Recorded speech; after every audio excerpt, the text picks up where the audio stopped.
जो विषय लिया था वो था कि फिलोलॉजी इन श्री प्रभाकर सरकार वर्क। लेकिन समस्या ये आती है ऐसे महापुरुष के रचनाओं को पढ़ते हुए कि एक प्रकार से जो विद्वानों के द्वारा लिखे हुए जो ग्रंथ होते हैं उनकी एक अलग परिपाटी होती है, और जिस प्रकार के ग्रंथों की रचना श्री सरकार जी के द्वारा हुई है वह किसी एक पक्ष को लेकर के विचार नहीं करते, उसमें संश्लिष्टता है। उसमें एक प्रकार से जैसे कि अभी चर्चा हुई, उस जटिल विषय को बोधगम्य बनाने की एक उनकी अपनी व्याकुलता रही कि वह कैसे संप्रेषित होते हैं दूसरों का।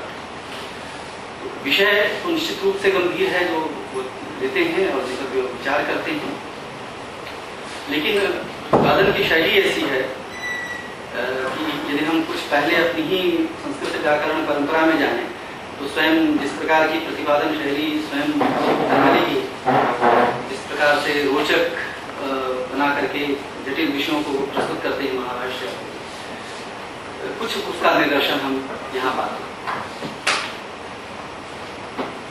एक वाक्य मैं पढ़ रहा था, इस वर्ण विचित्रा के अंतिम पृष्ठ पर है, जिसमें वो कहते हैं कि भाषा जब भी व्याकरण के बंधन में चारों ओर से बंध जाती है तभी से वह फिर जीवित भाषा नहीं रहती। इसलिए गतिशील भाषा के लिए गतिशील व्याकरण की आवश्यकता है।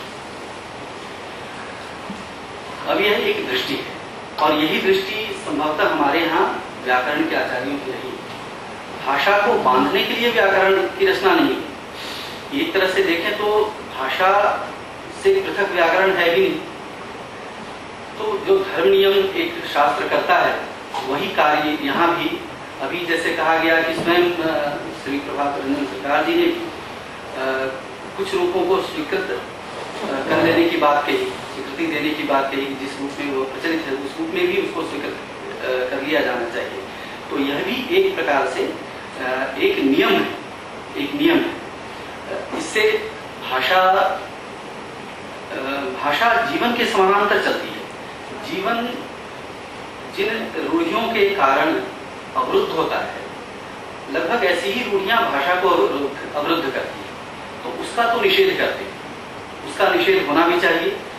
और रूढ़ियां ऐसी हैं जो निरंतर बनती भी हैं। किसी भी विकास क्रम में रूढ़ियां निरंतर बनती रहती हैं, फिर उनका परिमार्जन भी होता रहता है। ये जीवन में भी चलता है, भाषा में भी। बहुत सारे ऐसे प्रयोग जो 1000 वर्ष पहले प्रचलित थे या वैदिक प्रयोग थे या बाद के साहित्य में प्रचलित थे, अब संभवतः उस रूप में नहीं है, लेकिन उनकी महत्ता तब भी थी इस रूप में कि उन ग्रंथों को पढ़ने में उनकी आवश्यकता है। उन रूपों को हम यदि नहीं जानेंगे तो मतलब हम उनका अर्थ नहीं कर पाएंगे। इसलिए उनका एक ऐतिहासिक पक्ष है जो कि अक्षुण्ण है और इस रूप में वो संरक्षित है। व्याकरण का काम भाषा को अवरुद्ध करना नहीं, बांध बनाना नहीं है, बल्कि उसके किनारों की रक्षा है। एक प्रकार से प्रवाह से किनारे अलग होते ही नहीं। जो धारा होती है स्वयं अपने लिए किनारों का निर्माण भी करती रहती है, अपने प्रवाह को, गंतव्य को सुनिश्चित करने के लिए, तो प्राप्त करने के लिए। तो इस प्रकार से व्याकरण भाषा के साथ अनुबद्ध है। हमने इन विषयों को ध्यान से देखते हुए पाया कि एक तो जो ग्रंथ का शीर्षक है वर्ण विचित्रा, इसमें वर्ण के विविध पक्षों पर विचार है। विविध पक्ष क्या हैं? जैसे कि भौतिक रूप में एक वर्ण कितने वर्णों में परिणत होता है या कितने रूप लेता है अलग अलग भाषिक स्थितियों में, संधि आदि के नियमों से जिसकी हम व्याख्या करते हैं। दूसरा कि उसका क्षेत्रीय वैशिष्ट्य क्या है, एक ही वर्ण एक क्षेत्र में किस प्रकार से बोला जाएगा, दूसरे भाषिक क्षेत्र में किस प्रकार से बोला जाएगा, इसकी भी चर्चा श्री सरकार जी करते हैं। तीसरा जो पक्ष है वह उसका अध्यात्म से जुड़ा हुआ है, साधना पक्ष से जुड़ा हुआ है। वर्ण का जो पक्ष है। तो भाषा या वर्ण हमारे यहाँ सिर्फ भाषिक अभिव्यक्ति के लिए नहीं, विचारों के आदान प्रदान के लिए नहीं, उसका एक अध्यात्म है, उसकी एक साधना पद्धति है, जैसे कि मंत्रों आदि की चर्चा अभी हमने सुनी। तो श्री सरकार जी के ग्रंथों में ये भाषा के, वर्ण के ये सारे ही संश्लिष्ट रूप अपनी समग्रता में हमारे सम्मुख आते हैं। उन्होंने हमने जिस रूप में इनको समझा कि एक फिलॉलॉजी के संदर्भ में, फिलॉलॉजी संभवतः परिचित होंगे, भाषा विज्ञान का जब आरंभ होता है, लिंग्विस्टिक्स एज ए साइंस पश्चिम में, तो उसका आरंभिक रूप फिलॉलॉजी है, जिसमें हम कई भाषिक समुदायों की, उनके अंतर संबंधों की चर्चा करते हैं। आगे चल करके यही ऐतिहासिक भाषा विज्ञान बनता है, फिर आगे चल करके भाषा विज्ञान के रूप में इसका अध्ययन आरंभ होता है। तो फिलॉलॉजी की चर्चा करते हुए सरकार जी ने 3 पक्ष लिए हैं मेरे विचार से। एक भाषा का सांस्कृतिक पक्ष, भाषा अपने साथ एक संस्कृति को लेकर चलती है, संस्कृति की समवायिका होती है इस रूप में। और जैसे कि फिलॉलॉजी की प्रकृति है, फिलॉलॉजी जैसे विधा की प्रकृति है, वह जोड़ने वाली विधा। जैसे एक भाषा कैसे अपने मूल रूप में दूसरी भाषा से जुड़ी हुई है, सबका स्रोत एक है, जिसको हम जेनेटिक क्लासिफिकेशन ऑफ लैंग्वेजेस कहते हैं। तो ये सिंथेसिस है एक प्रकार से। और तीसरा है उसके विकास का ऐतिहासिक क्रम। इन तीनों पक्षों को उन्होंने अपने फिलॉलॉजी के अंतर्गत शामिल किया है। और इस अर्थ में मैं उदाहरणों पर नहीं जाऊंगा, उदाहरण बहुत सारे इस ग्रंथ में उपलब्ध हैं, आप स्वयं देख लेंगे। जो मूलभूत सिद्धांत उसमें कार्य कर रहा है, मैं उसकी तरफ चर्चा करना चाहता हूँ। साथ ही भाषिक एकत्व की चर्चा करते हैं। उनकी दृष्टि में भाषाएं एक अपने रूप रचना से, उनकी बुनावट से जरूर पृथक लगती है, लेकिन अपने बौद्धिक विमर्श में वह सभी एक जगह जुड़ती, उनकी एकान्विति। और इस चीज को ध्यान में रखते हुए सरकार जी आगे उसके बहुविध रूपों की चर्चा करते हैं, उसकी डाइवर्सिटी की, लिंग्विस्टिक डाइवर्सिटी की भी चर्चा वो करते हैं। उदाहरण के लिए नारिकेल शब्द का उन्होंने काफी विस्तृत व्याख्यान अपने वर्ण चित्रा में किया है। साथ ही एक और पक्ष है जिसको हम भाषा विज्ञान में नॉर्म और वेरिएशन कहते हैं। एक मानक रूप और फिर उसके कितने भी दो प्रकार हैं, साधु असाधु के रूप में हम अपने व्याकरण शास्त्र में जिसकी चर्चा हम करते रहते हैं, तो इसकी भी उन्होंने चर्चा की है। मानक रूप, भाषा का मानक रूप या साधु रूप कह लीजिए, एक्सेप्टेबल लिंग्विस्टिक यूसेज होते हैं, उससे भाषा बोध्य बनती है। और विचलन को आप रोक नहीं सकते भाषा में विचलन होता ही, लेकिन यह विचलन इतना त्वरित भी नहीं होना चाहिए कि भाषा को ग्रहण करना कठिन हो जाए। तो उस गति को नियंत्रित करने में, उस विचलन की गति को नियंत्रित करने में जो नॉर्म है, मानक रूप है, उसकी बड़ी भूमिका रहती है। इसके बाद भाषा और उसका जो सद्य परिवेश है उसकी चर्चा सरकार जी करते हैं।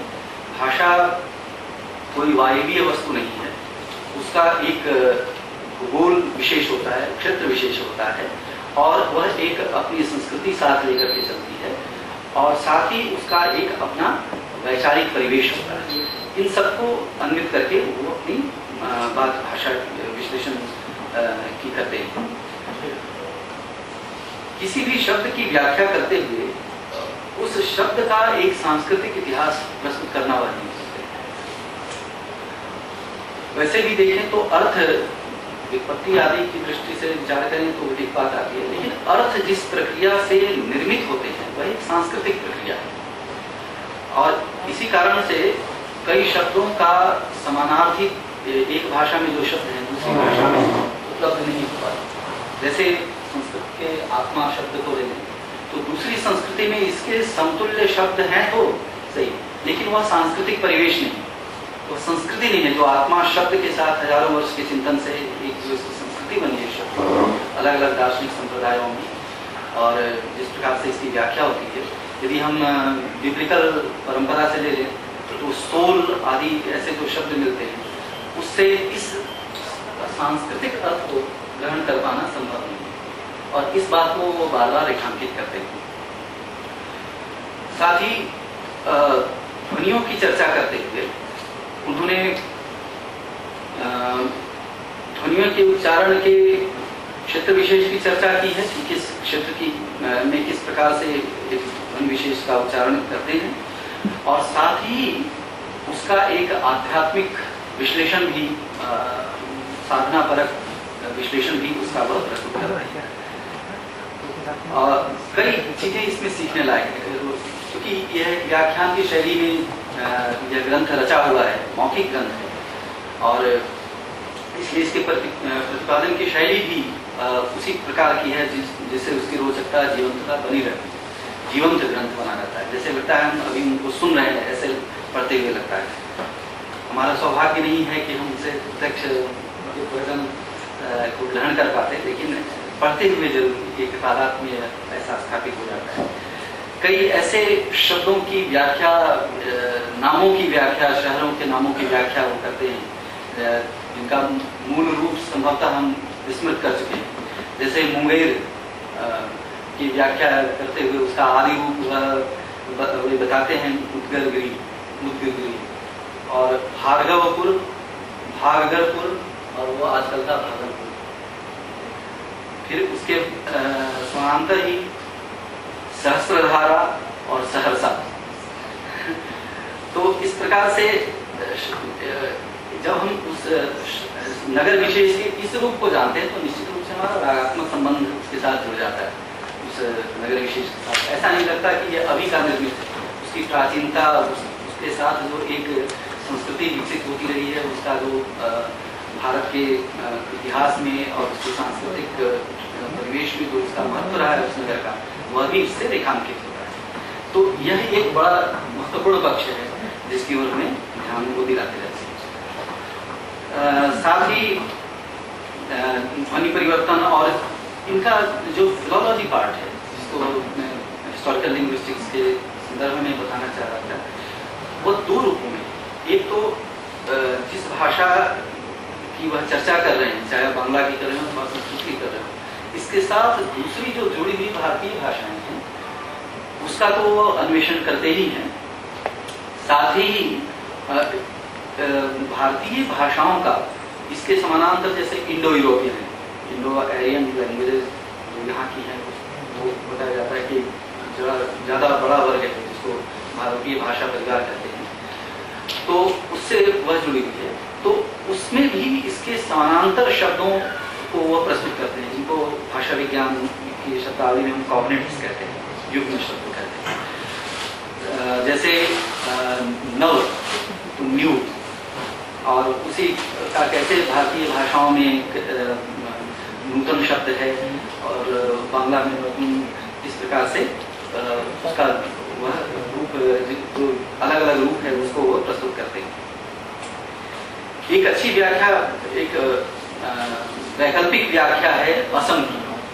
हम तो आज तक यही समझते थे कि असम अहोम का हो जाता है, वहाँ भी अहमिया, असमिया, अहमिया ऐसे हो जाता है। इस प्रकार ये प्रवृत्ति सिंधु हिंदू में भी देखी जाती है उधर, और अहोम से आसाम, इस प्रकार से ये शब्द बनता है। लेकिन उनकी व्याख्या एक जगह है इसी में कि यह असमभूमि होने के कारण, समतल भूमि नहीं होने के कारण इसको हम असम कहते हैं। तो ये दृष्टि है। ऐसे कई विस्फोरण वैचारिक इन ग्रंथों में उपलब्ध हैं जिनको समन्वित करके हम आगे किसी शोध के रूप में हम प्रस्तुत कर सकते हैं। हमने कई बार इस संदर्भ को प्रस्तुत किया है, उठाया है कि इसका भारतीय ग्रंथों का भाषा वैज्ञानिक दृष्टि से गंभीर अध्ययन होना चाहिए, और इससे हम अपने जो भाषिक परिवेश है अपने देश का, सामान्य रूप से तो हम भाषा विश्लेषण के तंत्र, क्योंकि अपनी ज्ञान परंपरा से जो हमारा आधुनिक पाठक वर्ग है हुआ है परंपरा से, तो उसको इस समृद्ध व्याकरण शास्त्र की तो समझ ही नहीं होती। और ऐसी स्थिति में हम भाषा के अपनी भाषाओं के विश्लेषण के लिए वो सिद्धांत आयातित करते हैं पश्चिम से, उससे बहुत नुकसान होता है। और साथ ही यदि हम इस दृष्टि को इसमें आत्मसात कर लें अपने शोध में और अध्ययन अध्यापन में, तो संभवतः हमें आगे शोध के लिए नई दिशा भी मिलेगी और अपने भाषिक यथार्थ को समझने में हमें शायद सुविधा भी। इन शब्दों के साथ